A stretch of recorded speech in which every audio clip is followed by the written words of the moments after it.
Hi guys, welcome to our channel. ఈరోజు topic వచ్చేసి voter ID కార్డులో ఫోటో ఎలా చేంజ్ చేసుకోవాలని ఈ వీడియోలో మీకు ఎక్స్ప్లెయిన్ చేస్తానండి. ఫస్ట్ ఆఫ్ ఆల్ మీకు సంబంధించి గూగుల్ క్రోమ్ కానీ ఫైర్ ఫాక్స్ అని ఓపెన్ చేసి ఓటర్ పోర్టల్ సర్వీస్ అని చెప్పేసి మీరు ఎంటర్ చేసిన వెంటనే ఇంటర్ఫేస్ ఈ విధంగా అయితే రావడం అవుతుంది. సో ఇక్కడ మనకి ఓటర్ సర్వీస్ పోర్టల్ అని చెప్పేసి రావడం అవుతుంది. ఇక్కడ మనము లాగిన్ అవ్వాలంటే ఫస్ట్ మనం ప్రాసెస్ చేసుకోవాలంటే ఓటర్ కార్డ్ డౌన్లోడ్ చేసుకోవాలన్నా ఓటర్ కార్డులో ఏమైనా కరప్షన్ చేసుకోవాలన్నా ఫస్ట్ ఆఫ్ ఆల్ మనం లాగిన్ అవ్వాలి. సో ఇక్కడ మనకి లాగిన్ మీద క్లిక్ చేసిన వెంటనే ఆల్రెడీ మీరు రిజిస్టర్ అయితే కన్నా మీకు సంబంధించి రిజిస్టర్ మొబైల్ నెంబరు అలాగే మీ యొక్క పాస్వర్డ్ అనేది ఇక్కడ ఎంటర్ చేయాలి. సో ఇంకా ఎవరైనా కొత్తగా యూజర్స్ ఎవరైనా ఉంటే కన్నా వాళ్ళు ఎలా క్రియేట్ చేసుకోవాలి, సో న్యూ యూజర్స్ ఎలా క్రియేట్ చేసుకొని చెప్పేసి ఆల్రెడీ ఒక వీడియో అయితే చేయడం జరిగింది. అవన్నీ కింద డిస్క్రిప్షన్లో అలాగే ఐకాన్స్ ఇస్తాను. సో ఇప్పుడు మనము పాస్వర్డ్ అలాగే యూజర్ నేమ్ అయితే ఎంటర్ చేయడం జరిగింది. ఎంటర్ చేసిన వెంటనే ఓటీపీ మీద క్లిక్ చేసిన వెంటనే మనం ఏదైతే రిజిస్టర్ అయిన మొబైల్ నెంబర్ ఏదైతుందో ఆ యొక్క మొబైల్ నెంబర్కి ఒక ఓటీపీ అయితే వస్తుంది. ఆ ఓటీపీని ఎంటర్ చేసి వెరిఫై లాగిన్ మీద క్లిక్ చేయాల్సి ఉంటుంది. సో క్లిక్ చేసిన వెంటనే ఈ విధంగా మనకి లాగిన్ అయితే అవ్వడం జరుగుతుందండి. సో ఈ విధంగా మనం మన యొక్క ఓటర్ కార్డులో సంబంధించి కరప్షన్స్ ఏమైనా ఉన్నా కూడా మనం సాల్వ్ చేసుకోవచ్చండి. సో సంబంధిత అధికారులు ఎవరైతే గ్రామోత్సవ సచివాలయం బిఎల్ఓ వాళ్ళు ఉంటారో వాళ్ళకైతే వెళ్ళడం జరుగుతుందండి. సో ఇక్కడ మనకి లాగిన్ అయితే అవ్వడం జరిగింది. ఇక్కడ మనకి ఏదైతే మన యొక్క ఓటర్ ఐడి కార్డులో ఓల్డ్ ఫోటో తీసేసి న్యూ ఫోటో అనేది ఎలా అప్లోడ్ చేయాలని చెప్పేసి ఇప్పుడు మనం చూద్దాం. సో ఇక్కడ మనకి splitting of residence corruption of and ఎథింగ్ అని చెప్పేసి ఎండింగ్ అని చెప్పేసి ఇక్కడ ఆప్షన్ ఉంది కదా. సో ఫామ్ 8 అని చెప్పేసి ఆప్షన్ మీద ట్యాప్ చేయండి. సో ఆప్షన్ మీద ట్యాప్ చేసినట్లే మనకి ఇక్కడ అప్లికేషన్ ఫర్ అని చెప్పి షెల్ఫ్ అలాగే అదర్స్ అని చెప్పేసి రావడం జరుగుతుంది. సో షెల్ఫ్ మీద క్లిక్ చేసిన వెంటనే ఆటోమేటిక్గా మన యొక్క ఎఫెక్ట్ నెంబర్ అయితే రావడం జరుగుతుంది. సో ఇక్కడ మనకి షెల్ఫ్ మీద క్లిక్ చేసిన వెంటనే ఆటోమేటిక్గా మన యొక్క ఎఫెక్ట్ నెంబర్ అయితే రావడం జరుగుతుంది. ఇన్కేస్ ఇంకా వేరే వాళ్ళు ఎవరైనా ఉంటే కన్నా అదర్ ఎలక్టర్స్ అని చెప్పేసి క్లిక్ చేసిన వెంటనే ఫర్దర్గా మనకి ఇంకొక వాళ్ళు ఎవరన్నా కానీ మన యొక్క ఎఫెక్ట్ నెంబర్ ఎంటర్ చేసి సబ్మిట్ చేసి వారి యొక్క డీటెయిల్స్ అనేది ఓపెన్ అవుతుంది. ఇప్పుడు నేను ప్రజెంట్గా సెల్ఫ్ అనేది సెలెక్ట్ చేస్తున్నాను. సెలెక్ట్ చేసి సబ్మిట్ మీద క్లిక్ చేస్తున్నాను. సబ్మిట్ మీద క్లిక్ చేసిన వెంటనే ఇక్కడ మనకి మన యొక్క స్టేటు, మన యొక్క అసెంబ్లీ, అలాగే మనం పార్ట్ నెంబరు, అలాగే సీరియల్ నెంబరు, అలాగే మన యొక్క నేము, అలాగే ఇక్కడ డీటెయిల్స్ అన్ని రావడం జరుగుతుంది. సో ఓకే మీద క్లిక్ చేయండి. సో ఓకే మీద క్లిక్ చేసిన వెంటనే ఇక్కడ మనకి 4 ఆప్షన్స్ అయితే వచ్చాయండి. స్ప్లిట్టింగ్ ఆఫ్ రెసిడెన్స్ అని చెప్పేసి, ఇక్కడ కరప్షన్ ఆఫ్ ఎర్త్ అని చెప్పేసి, ఎక్సైజింగ్ ఎలక్టర్స్ రోల్ అని చెప్పేసి వస్తుంది. సెకండ్ ఆప్షన్ అనేది సెలెక్ట్ చేసుకోవాలి మనము. సో ఇక్కడ మనకు సెకండ్ ఆప్షన్ ఏదైతే ఉందో ఆప్షన్ అనేది ట్యాప్ చేయండి. సో ట్యాప్ చేసి ఇక్కడ ఓకే మీద క్లిక్ చేయండి. సో ఓకే మీద క్లిక్ చేసినట్టే మనకి డీటెయిల్స్ అయితే ఈ విధంగా ఓపెన్ అవ్వడం జరుగుతుంది. సో ఇక్కడ మనకి యొక్క స్టేటు, మన యొక్క డిస్టిక్, అలాగే మన డీటెయిల్స్ మొత్తం మనకి మన యొక్క అసెంబ్లీ కన్సిస్టెన్సీ ఏదని చెప్పేసి రావడం జరుగుతుంది. సో యాస్టీస్గా ఇవి ఏం మీరు టచ్ చేయాల్సిన అవసరం లేదండి. ఇలా క్లిక్ చేసి నెక్స్ట్ ఇక్కడ మనకి నెక్స్ట్ బటన్ అనేది చెప్పేసి ఉంది కదా. సో నెక్స్ట్ బటన్ మీద క్లిక్ చేసిన వెంటనే మనకి బేసిక్ డీటెయిల్స్ అయితే రావడం జరుగుతుంది మొత్తం మనకి. సో ఇక్కడ మనకి నెక్స్ట్ బటన్ మీద క్లిక్ చేయండి.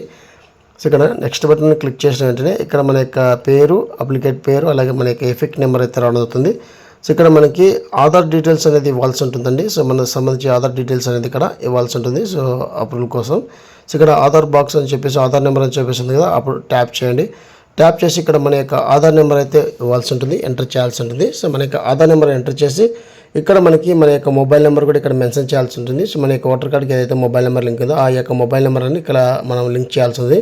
సో ఇక్కడ మనకి సెల్ఫ్ అని క్లిక్ చేయాలండి. సో సెల్ఫ్ అని క్లిక్ చేసి ఇక్కడ మనకి మొబైల్ నెంబర్ అనేది మన యొక్క మొబైల్ నెంబర్ అనేది ఎంటర్ చేయాలి. సో మొబైల్ నెంబర్ ఎంటర్ చేసి ఇక్కడ మనకి నెక్స్ట్ మీద క్లిక్ చేసిన వెంటనే మరొక వెబ్ పేజ్కి అయితే రావడం జరుగుతుంది. సో ఇక్కడ మనకు డీటెయిల్స్ అనేది ఇవ్వడం జరిగింది. సో మెయిల్ ఐడి అంటే కూడా మెయిల్ ఐడి కూడా ఇవ్వచ్చు. సో ఇక్కడ మెయిల్ ఐడి లేకుండా మీరు ఇచ్చిన ఇవ్వకపోయినా ఎటువంటి ప్రాబ్లం లేదండి. సో ఖచ్చితంగా మీ యొక్క ఆధార్ నెంబరు, మీ యొక్క మొబైల్ నెంబర్ అని ఇవ్వచ్చు. ఒకవేళ మెయిల్ ఐడి ఉంటే ఇవ్వండి, లేకుంటే లేదు. సో నెక్స్ట్ మీద క్లిక్ చేయండి. సో నెక్స్ట్ మీద క్లిక్ చేసిన వెంటనే ఇక్కడ మనకి మనం ఏదైతే ఆప్షన్ సెలెక్ట్ చేసుకున్నామో కరెక్షన్ ఆఫ్ అని చెప్పేసి ఎక్స్టెన్షన్ ఎలక్ట్రల్ రోల్ అని చెప్పి సెలెక్ట్ చేసుకున్నామో సెకండ్ ఆప్షన్ అనేది మనకి ఇక్కడ ఎనేబుల్ అవ్వడం జరుగుతుంది. ఇక్కడ మనకి ఏ దానికైతే మనం కరప్షన్ పెట్టాలనుకుంటున్నామో ఇక్కడ కొన్ని డీటెయిల్స్ అని చూపించడం జరుగుతుంది. నేము, జెండరు, డేట్ ఆఫ్ బర్త్, అలాగే రిలేషన్స్ టైపు, అలాగే రిలేషన్ నేము, ఈ విధంగా మనకి అడ్రస్ కానీ అలాగే మొబైల్ నెంబర్ కానీ ఫోటో అని చెప్పేసి రావడం జరుగుతుంది. సో ఇక్కడ నుంచి మనం ఏదైతే ఫోటో అనేది ఓటర్ ఐడి కార్డులో ఓల్డ్ ఫోటో తీసేసి న్యూ ఫోటో అనేది మనం అప్లోడ్ చేస్తున్నాం కదా.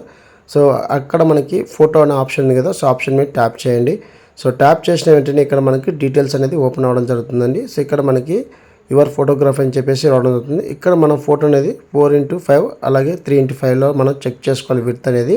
సో అలాగే ఇక్కడ మనకి 25 MB లోపలనే జేపీజే కానీ జేపీజేలో కానీ మనకి ఫోటో అనేది మనం ఇక్కడ అప్లోడ్ చేయాల్సి ఉంటుంది. సో ఇప్పుడు ప్రజెంట్గా నేను ఫోటో అనేది అప్లోడ్ చేద్దామండి. సో నేను ఫోటో అనేది ఇక్కడ అప్లోడ్ చేస్తున్నాను. సో ఈ విధంగా సింపుల్గా ఎటువంటి ఛార్జెస్ లేకుండా మీ యొక్క మొబైల్ అనే మీరే మీ యొక్క ఓటర్ ఐడి, పాత ఓటర్ ఐడి కార్డు ఫోటో ఉన్నది న్యూ ఓటర్ ఐడి కార్డుగా మనం ఫోటో అనేది సెట్ చేసుకోవచ్చు అండి. ఇక్కడ నేను ఫోటో అనేది అప్లోడ్ చేయడం జరిగింది. సో ఇక్కడ నేను అప్లోడ్ సక్సెస్ఫుల్ అని చెప్పేసి రావడం జరిగింది. సో మనకి ఓకే మీద క్లిక్ చేసిన వెంటనే ఫోటో అనేది అప్లోడ్ అవ్వడం జరిగిందండి. సో ఇక్కడ మనం ఫోటో అనేది అప్లోడ్ చేసిన వెంటనే సంబంధిత అధికారులు ఎవరైతే ఉన్నారో గ్రామ సచివాలయంలో ఉన్నటువంటి బిఎల్ఓ వాళ్ళకైతే వెళ్ళడం జరుగుతుంది. అక్కడ మనం ఒక సైన్ ఇన్ చేసి అక్కడ వాళ్ళు అప్రూవ్ చేసిన వెంటనే ఫర్దర్గా మనకి ఈ ఫోటో అనేది ఓల్డ్ ఫోటో పోయి న్యూ ఫోటో అనేది మనకి చేంజ్ అవ్వడం జరుగుతుంది. సో ఇక్కడ మనం ఫోటో అనేది అప్లోడ్ చేయడం జరిగింది. ఇక్కడ మనకి ప్రివ్యూ మీద క్లిక్ చేసిన వెంటనే మన యొక్క అప్లికేషన్ అనేది కరెక్ట్గా ఉందో లేదో కూడా చెక్ చేసుకోవచ్చు. సో ఇక్కడ మనం సబ్మిట్ మీద క్లిక్ చేసిన వెంటనే ఇక్కడ మనకి డిక్లరేషన్లో మనకి ఇక్కడ మన యొక్క ప్లేస్ ఎంటర్ చేయమని చెప్పేసి రావడం జరుగుతుంది. సో ఇక్కడ మనకు నెక్స్ట్ మీద క్లిక్ చేయాలి. నెక్స్ట్ మీద క్లిక్ చేసిన వెంటనే ఇక్కడ మనకు క్యాప్చా కోడ్ అయితే అడుగుతుందండి. సో ఆ క్యాప్చా కోడ్ అనేది ఇక్కడ ఎంటర్ చేయాల్సి ఉంటుంది. సో క్యాప్చా కోడ్ అనేది ఎంటర్ చేసి ఇక్కడ మనకి సేవ్ కానీ లేకుంటే ప్రివ్యూ అండ్ సబ్మిట్ మీద క్లిక్ చేసిన వెంటనే మన యొక్క డీటెయిల్స్ అనేది మనం ఇప్పుడు చేసినటువంటి అప్లికేషన్ ఏదైతే ఉన్నాయో ఆ అప్లికేషన్ మొత్తం మనకి పూర్తవడం జరుగుతుంది. సో ఈ ప్రాసెస్ అంతా మనకి 5 స్టెప్స్ అయితే ఉంటుందండి. సో మన 5 స్టెప్ కంప్లీట్ అయినాక సంబంధిత అధికారులు ఎవరైతే ఉన్నారో వారికి వెళ్ళడం జరుగుతుంది. సో ప్రివ్యూ అండ్ సబ్మిట్ మీద క్లిక్ చేసిన వెంటనే ఈ విధంగా మనకి ఎలక్షన్ కమిషన్ ఆఫ్ ఇండియా అని చెప్పేసి ఒక అప్లికేషన్ ఫామ్ అయితే రావడం జరుగుతుంది. సో ఈ అప్లికేషన్ ఫామ్ అనేది మీరు తీసుకొని మీ గ్రామ సచివాలయం దగ్గరికి వెళ్ళినా లేకుంటే వాళ్ళే మీకు కాల్ చేసి మీ యొక్క అప్లికేషన్ అనేది మీరు సైన్ చేసి అక్కడ అప్లోడ్ చేసిన వెంటనే ఫర్దర్గా మనకి 24 అవర్స్ కానీ లేకుంటే 3 days 4 days కానీ మనకి ఓటర్ ఐడి కార్డులో ఓల్డ్ ఫోటో పోయి న్యూ ఫోటో అనేది రావడం అవుతుంది. అది కూడా మనకి చేంజ్ అయిందా లేదని చెప్పేసి నెక్స్ట్ వీడియోని మీకు పోస్ట్ చేస్తానండి. అలాగే ఓటర్ లిస్ట్ సంబంధించి ఎలా డౌన్లోడ్ చేసుకోవాలి, అలాగే ఓటర్ కార్డు ఎలా డౌన్లోడ్ చేసుకోవాలని చెప్పేసి ప్రీవియస్లో వీడియో అనేది చేయడం జరిగింది. ఆ వీడియో కింద డిస్క్రిప్షన్లో అలాగే ఐ కార్డులు ఇస్తాం, ఒకసారి చెక్ చేసుకోండి. డీటెయిల్స్ కరెక్ట్గా ఉంటే కానీ ఇక్కడ మనం సబ్మిట్ మీద క్లిక్ చేయాల్సి ఉంటుంది. సబ్మిట్ మీద క్లిక్ చేసిన వెంటనే మనకి మీరు సబ్మిట్ చేసిన అప్లికేషన్ కరెక్ట్గా ఉందా లేదని చెప్పేసి అడుగుతుంది. సో ఇక్కడ మనకి ఎస్ అని క్లిక్ చేయాలి కరెక్ట్గా ఉంటే. సో లేకుంటే నో అని క్లిక్ చేసి ఒకసారి చెక్ చేసుకోండి. సో ఎస్ అని క్లిక్ చేసిన వెంటనే మనకి ఇక్కడ ఒక రెఫరెన్స్ ఐడి నెంబర్ అయితే రావడం అవుతుంది. అంటే మన యొక్క అప్లికేషన్ అనేది సంబంధిత అధికారులకు ఫార్వర్డ్ అని చెప్పేసి మనకి ఇక్కడ ఒక రెఫరెన్స్ ఐడి నెంబర్ అయితే రావడం అవుతుంది. సో ఈ యొక్క రెఫరెన్స్ ఐడి నెంబర్ ద్వారా మన యొక్క స్టేటస్ ఏ విధంగా ఉందో కూడా తెలుసుకోవచ్చు. అది కూడా నెక్స్ట్ వీడియో మీకు పోస్ట్ చేస్తానండి. సో ప్రజెంట్గా మనకి ఇక్కడ అక్నాలజ్మెంట్ డౌన్లోడ్ అని చెప్పేసి ఆప్షన్ ఉంది కదా, అక్కడ మన యొక్క అక్నాలజ్మెంట్ కూడా మనం డౌన్లోడ్ చేసుకోవచ్చు అండి. సో ఈ విధంగా సింపుల్గా ఎవరైతే ఓటర్ ఐడి కార్డులో ఫోటో చేంజ్ చేయాలనుకుంటున్నారో ఈ విధంగా అయితే చేసుకోవచ్చు. అలాగే ఓటర్ ఐడి కార్డులో ఏమన్నా మీకు పేర్లు తప్పున్నా కూడా మీరు చేంజ్ చేసుకోవచ్చు అండి. ఈ వీడియోలో చెప్పిన విధంగా మీరు దానికి సంబంధించి ఆప్షన్ సెలెక్ట్ చేసుకొని మీరు చేంజ్ చేసుకోవచ్చు. సో ఇక్కడ మనకి ఏదైతే డౌన్లోడ్ అక్నాలజ్మెంట్ చెప్పేసి ఉంది కదా, సో ఆప్షన్ని క్లిక్ చేసిన వెంటనే మన యొక్క డౌన్లోడ్ అక్నాలజ్మెంట్ అయితే రావడం జరుగుతుంది. సో మీరు డౌన్లోడ్ చేసుకున్న ఎటువంటి ప్రాబ్లం లేదండి. మీ యొక్క అప్లికేషన్ స్టేటస్ చెక్ చేసుకోవాలంటే మీరు డౌన్లోడ్ చేసుకోండి, లేకుంటే అవసరం లేదు. ఇక్కడ మనకి టార్క్ చేసినటువంటి అప్లికేషన్ ఐడి అయితే ఉంటుంది. ఆ ఐడి అనేది మనం సేవ్ చేసి పెట్టుకోవాలి. ఎందుకంటే మన అప్లికేషన్ అనేది మనకి సక్సెస్ఫుల్గా ఫార్వర్డ్ అయిందా లేదని చెప్పేసి మనకి సక్సెస్ అనేది వస్తేనే మనకి ఫోటో అనేది చేంజ్ అవ్వడం జరుగుతుంది. సో ఇది ఎలా చెక్ చేసుకోవాలని నెక్స్ట్ వీడియో మీకు పోస్ట్ చేస్తానండి. సో ఇది ఫ్రెండ్స్ వీడియో అప్డేట్ లైక్ చేయండి, షేర్ చేయండి, సబ్స్క్రైబ్ చేసుకోండి.